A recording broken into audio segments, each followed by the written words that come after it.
हाँ महाराज, दरबार में महाराज बिल्कुल विराजमान हैं।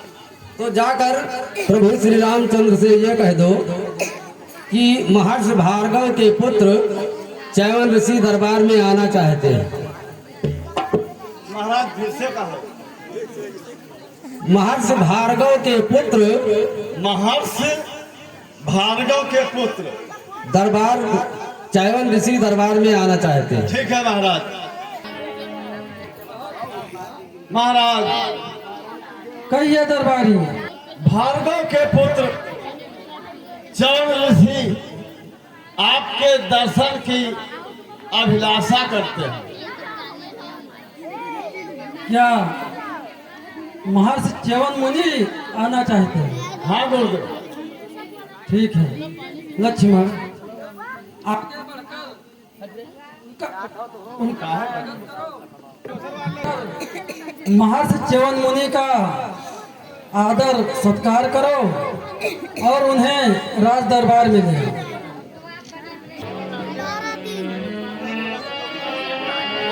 हाँ थाली सकी जाए। चिरंजीव भव।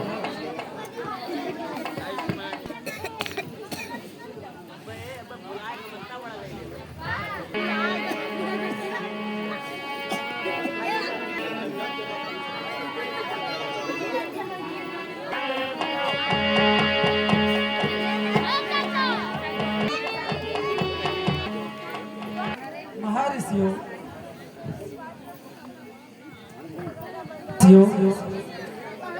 किस कारण बस आपका आगमन हुआ यह बताने की कृपा करें।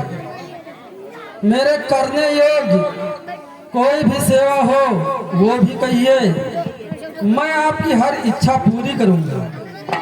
मेरा सारा राज मेरे हृदय पर विराजमान जीवात्मा, मेरी सारी संपत्ति और वैभव मैं आपके सेवा में अर्पण कर सकता हूँ। यह विश्वास रखते हुए आज्ञा दीजिए, मैं आपकी हर इच्छा पूर्ण करूंगा।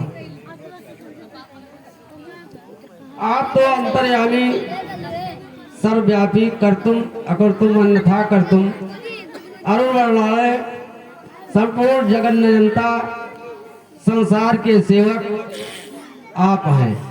तो हम किस कारण से आए हैं ये तो आप जान ही गए हैं, लेकिन आप पूछते हैं तो मैं आपको जरूर बताऊंगा। इससे पहले मैं और सभी राजाओं के पास गया, लेकिन जिस कार्य के हेतु मैं आपसे के पास आया हूँ, इस कार्य के हेतु जब गया तो किसी राजा ने इस बीड़ा को नहीं उठाया, लेकिन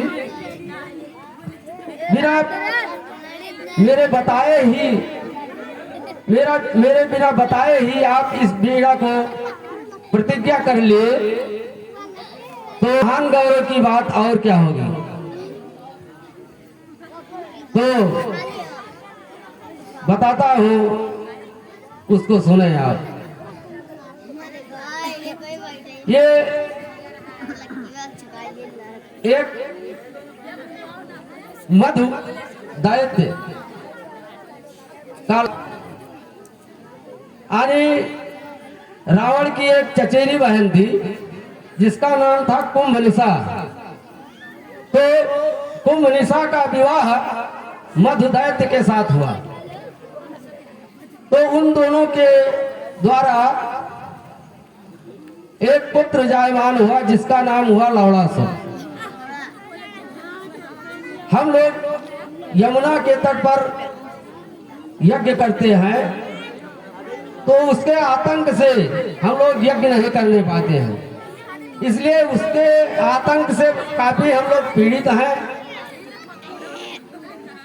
इसका निवारण आपके हाथों से हो सकता है, इसलिए मैं आपके पास आया हूँ।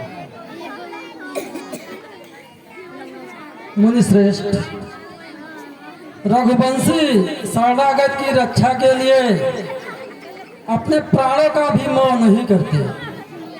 अब आप निश्चिंत हो जाइए।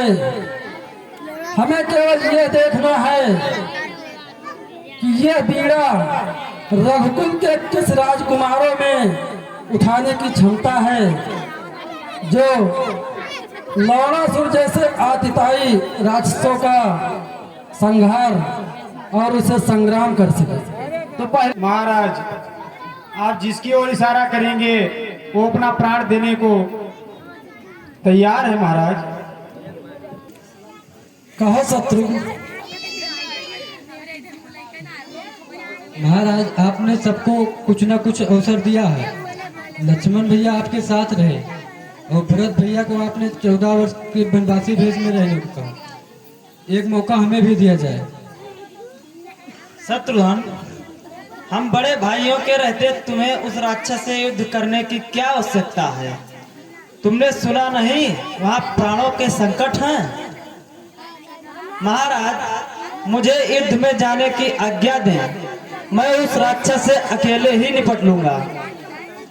लक्ष्मण, कहिए महाराज। मैं शत्रुघ्न के बातों से सहमत हूँ। शत्रुघ्न, तुम्हारी ये बात सुनकर हम बहुत प्रसन्न हैं कि जब प्राणों का संकट सामने आया तो तुमने सबसे पहले बोल उठी। आर्य सुमन, शत्रुघ्न के साथ में जाने वाले सेना में अच्छे अच्छे योद्धा होने चाहिए, उसकी तैयारी करें और शत्रुघ्न के राज्याभिषेक की तैयारी करें। हम शत्रुघ्न को मथुरा का पहले ही राजा बनाना चाहते हैं। जिस प्रकार मैं महाराज विभीषण को लंका पर विजय पाने से पहले मैं उन्हें लंका का राजा बना दिया था, उसी प्रकार उस आतताई लवणासुर के वध से पहले मैं शत्रुघ्न को अभिषेक अपने हाथों से ही करूंगा। उसकी व्यवस्था की जाए। ठीक है महाराज। भेज तो रहे हैं, लेकिन लौड़ासुर के सामने उसका सामना करने के लिए जाना, अपना दांव मतलब प्राण गंवाना है। इसलिए हम उसका उपाय आपको बताएंगे कि किस प्रकार से ये जाए और क्या करें वहां पर। वो मधु दानव एक बार भूत भान भोले की तपस्या करने के लिए गया, तो जब भूत भान भोलेनाथ प्रसन्न हुए तो मधु दैत्य को एक त्रिशूल दिए। जो उनके पास त्रिशूल था, उसी त्रिशूल में से एक प्रज्वलित त्रिशूल निकला और शंकर भगवान ने ये कहा कि ये त्रिशूल जिसके सामने जाएगा वो भस्म हो जाएगा, और ये त्रिशूल मैं तुमको देता हूँ जिससे सम्रांगण में तुम हमेशा विजेता बनोगे। तो इसने कहा कि ये त्रिशूल भगवान तो आप दे रहे हैं, लेकिन हमारे आने वाले सभी पीढ़ियों के पास रहे। लेकिन भगवान शंकर ने कहा कि ऐसा नहीं हो सकता है, लेकिन तुम्हारे आग्रह पर मैं ये कह रहा हूँ कि ये तुम्हारे एक पुत्र के पास रहेगा। तो इसके लौड़ासुर के काफी आतंक से वो मधुदाना तो समुद्र में चला गया, लेकिन जब इसका राजपाट आया तो ये काफी आतंक मचाया। तो वो त्रिशूल जब उसके पास रहता है तो उसे कोई मार नहीं सकता है। तो जो राजकुमार आपके यहाँ से जाए, वो जब वो त्रिशूल का पूजा करके और शाम को अपने पीछे वाले दरवाजे से निकलता है टहलने के लिए, जब टहलने निकलता है तो त्रिशूल उसके पास नहीं रहता है, और अस्त्र रहते हैं लेकिन त्रिशूल नहीं रहता है, त्रिशूल रखकर जाता है।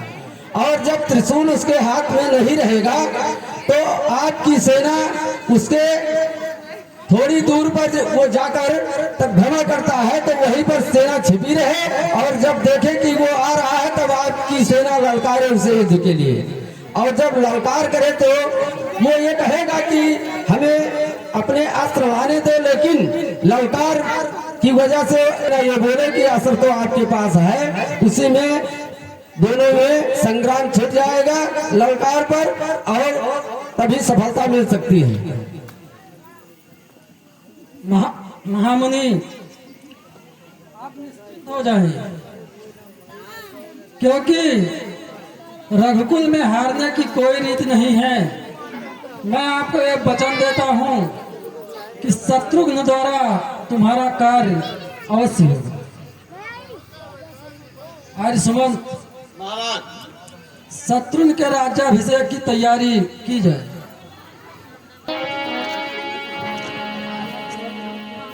शत्रुघ्न